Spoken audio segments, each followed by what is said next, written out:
আসসালামু আলাইকুম প্রিয় শিক্ষার্থীরা। আজকে তোমাদের ক্লাসে সকল যারা যুক্ত হয়েছে সকলকে জানাই স্বাগতম।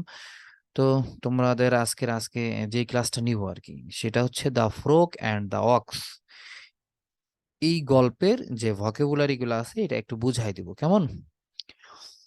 তো দেখতে পাচ্ছ প্রথম ভকেবুলারি কি? Related, sibling, passionate, encourage, pride, reply, compare, cynic, patient, leisure time, etcetera etcetera আর কি, এই টাইপের জিনিসগুলো। তো এগুলা যে ওয়ার্ড মিনিং, এগুলা আমরা কি ধরনের বা বাংলায় কি বলে থাকি, বা এগুলা আমরা আজকে জানবো। প্রথমটা হচ্ছে রিলেটেড। রিলেটেড মানে কি? সম্পর্কিত। সম্পর্কিত, এই রিলেটেড শব্দটা আমরা সবসময় ব্যবহার করে থাকি। সম্পর্কিত কি জিনিস? যেমন ধরো যে হচ্ছে উম মাঝে মাঝে স্কুলে ফাঁকি দাও না, মাথা ব্যথার কারণে স্কুলে যাইতে পারো না, এই যে মাথা ব্যথার সাথে স্কুলে না যাওয়ার ঘটনাটা সম্পর্কিত। তাহলে আশা করি বুঝতে পেরেছো রিলেটেড কি জিনিস। তাহলে connected by reason or origin, connected by reason or origin, এটা হচ্ছে ইংরেজি আরেকটা মিনিং। তো এটার সেন্টেন্স যদি তৈরি করি তাহলে হবে as a member of the debating club we are related to each other. এই তর্ক বিতর্ক ক্লাবের, ডিবেটিং ক্লাবের সদস্য হিসেবে আমরা একে অপরের সাথে সম্পর্কিত। সিবলিং মানে কি? সিবলিং মানে ভাই বোন। ভাই বোন, ভাই বোনকে কি বলা থাকে? Sibling, brother or sister. I am the youngest of 5 siblings. 5 ভাই বোনের মধ্যে আমি সবার থেকে ছোট। I am the youngest, youngest মানে ছোট, of 5 siblings. Clear? Next one, passionate. Passionate কি জিনিস? তাহলে প্যাশনেট হচ্ছে having or showing strong feelings, মানে আবেগপ্রবণ হওয়া, উৎসাহী হওয়া, কোনো কিছু সম্পর্কে একটু অতি উৎসাহী হয়। অনেকে দেখো না স্কুলে আর্ট সম্পর্কে অতি উৎসাহী, অনেকে আবার গণিত সম্পর্কে অতি উৎসাহী, অনেকে ইংলিশ সম্পর্কে অতি উৎসাহী। এই জিনিসটা হচ্ছে প্যাশনেট। আবার অনেকে ভ্রমণ সম্পর্কে অতি উৎসাহী, আবার অনেকে টিকটক সম্পর্কে অতি উৎসাহী।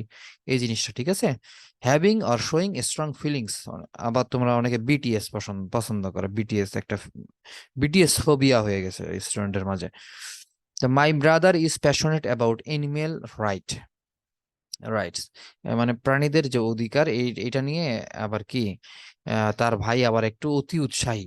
প্রাণীদের হত্যা করা যাবে না, বন্য প্রাণীদের হত্যা করা যাবে না, এই টাইপের জিনিসগুলো ঠিক আছে। এরপরে ইনকারেজ। ইনকারেজ মানে কি? অনুপ্রাণিত করা। ধরো তুমি ভালো ফলাফল করতেছো পরীক্ষায়, তোমার টিচার আরো বেশি বললো যে তুমি আরো একটু ভালো মতো পড়ো, তুমি তাহলে আরো বেশি নাম্বার পাবা, বা এইভাবে পড়ো, এইভাবে পড়লে তুমি আরো ভালো কিছু করতে পারবা, আরো জীবনে উন্নতি হবে। এই জিনিসগুলো হচ্ছে এনকারেজ, অনুপ্রাণিত করা। এটার তাহলে যদি একটু বাংলা ইংরেজি মিনিংটা বলি, give support, hope and confidence. সমর্থন করা, তারপর আশা দেখানো, এরপরে কি? কনফিডেন্স দেওয়া, হ্যাঁ তুমিই পারবা। এরপরে my English teacher always encourages us to speak in English. আমাদের ইংরেজি শিক্ষক সবসময় কি করেন? উৎসাহ দেন ইংরেজিতে কথা বলার জন্য। এরপরে প্রাইড মানে কি? অহংকার বা গর্ব। A feeling of being better than others, অন্যদের থেকে একটু ভালো কিছু, এটাই হচ্ছে তোমাদের প্রাইড। যেমন হচ্ছে as a as a nation, একজন একটা জাতি হিসাবে we pride our self on our hospitality.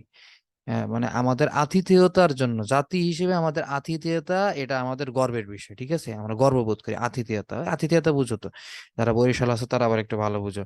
বাসায় মেহমান টেহমান আসলে একটু বেশি খাওয়ায় আর কি। তো তারা একটু মেহমানদের অনেক যত্ন করে ঠিক আছে। এটা হচ্ছে আমাদের একটা কি, বাঙালি জাতির বৈশিষ্ট্য, যে তারা মেহমানদেরকে অনেক সম্মান করে থাকে। এরপরে হচ্ছে রিপ্লাই। রিপ্লাই মানে কি? অ্যান্সার।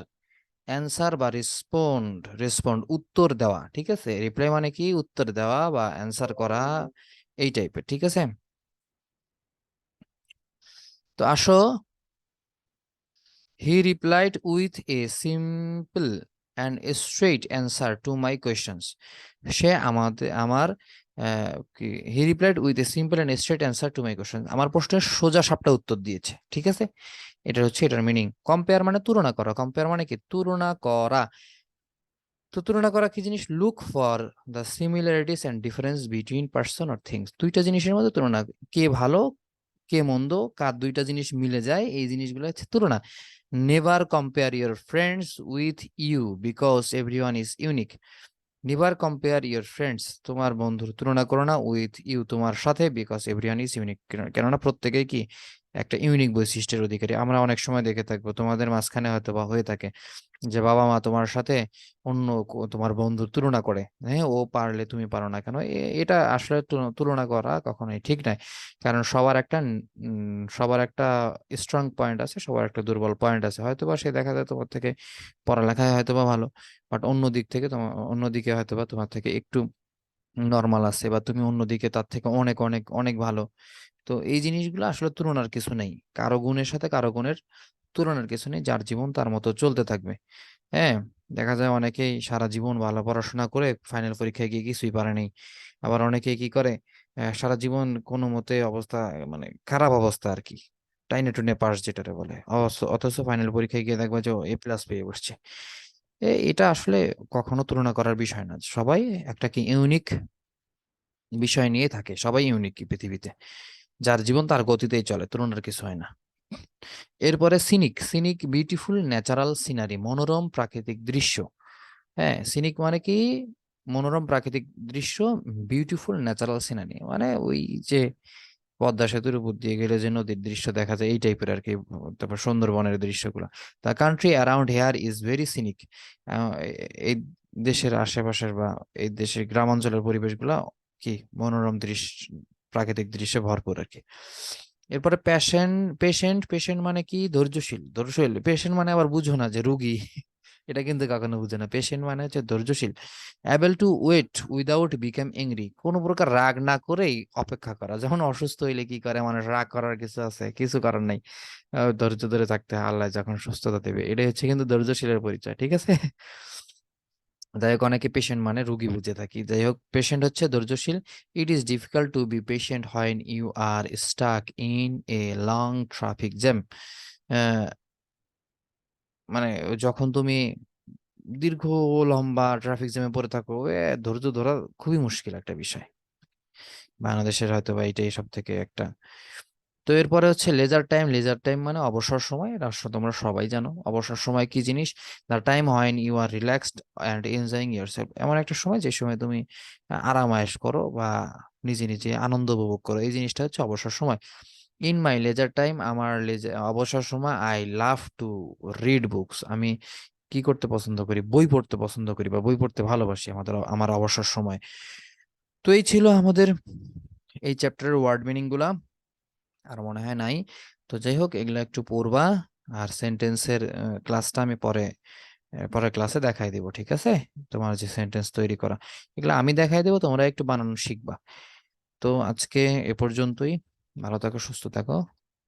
পরবর্তী ক্লাসে দেখা হবে ইনশাল্লাহ। আসসালামু আলাইকুম ওয়া রাহমাতুল্লাহ।